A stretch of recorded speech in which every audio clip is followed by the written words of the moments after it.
Here is the State Farm playoff push. Yeah, because the 8th spot gets you a date with the Lakers in the first round. Lakers have struggled somewhere in Portland, Let me tell you however. something. That'll be whoever in the 8th spot. They like the Washington Generals.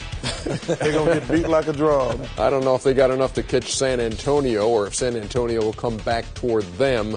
9 and 10 are Memphis and Houston, 3 games on the loss side behind Portland right now. They would have loved to have seen Golden State hang on and make that a 2-game on the loss side difference. It seems an awful lot closer than 3. Lionel Hollins was dying when they couldn't make a shot because Memphis, Portland loses tonight. Memphis is only a couple games back in the loss column. They're feeling pretty comfortable. But the thing's this is going to be a great race because Dallas and Denver are clearly the 2 best teams, and Utah. I don't want to leave them out, but Dallas and Denver, they're both trying to get that home court in the second round of the playoffs.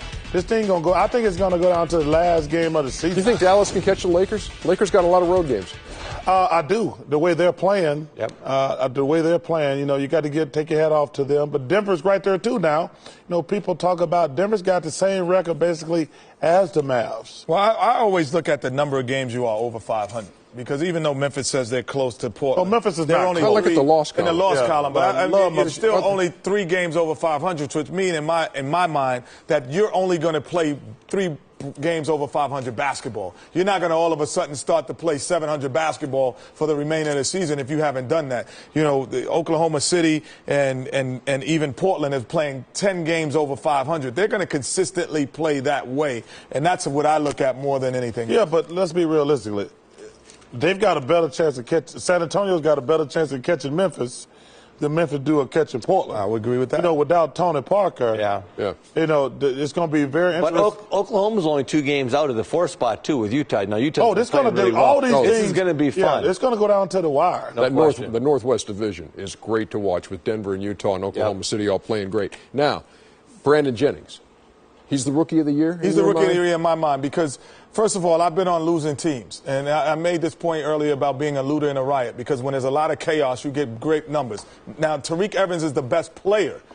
He is the best player. But the most valuable player and who has the biggest impact in the Rookie of the Year to me is Brandon Jennings because not only that, if you look at his team, which was not a playoff team prior to the season. They lose their Olympian and best player, and now they become relevant, and they are. Only he is the difference between coming in. I think Andrew Bogut's Andrew Bogut has played with Michael Redd, but he's played with Michael Redd, and they were not this good.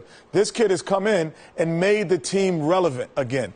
Johnny Selmans has too. Johnny Selmans, that was a great under-the-radar trade. That was a great under-the-radar trade.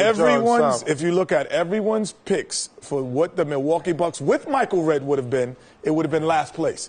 Or right around where Sacramento and Golden State is. He's put them in the 5th seed. Yeah, I hear you. He's helped put them in the 5th seed. That's an impact, and every possession counts. It's different when you're scoring 17 points. What he's done for them, he's got him easy baskets, and that's where I agree with you. I mean, I still think Tariq Evans is the Rookie of the Year, but he's got easy baskets for Milwaukee. Jennings pushes that thing up, and that's one thing they didn't get before were easy baskets, and he pushes it up, and he spreads the defense out, and he breaks people down. You got to forget numbers. You got to forget numbers. You can't forget numbers. Tyreek Evans had a triple-double the other night, but as far as Andrew Bogut, Jennings is having a good year, but Andrew Bogut is having a phenomenal year. But is it a direct response because he has a guard who knows what he's doing?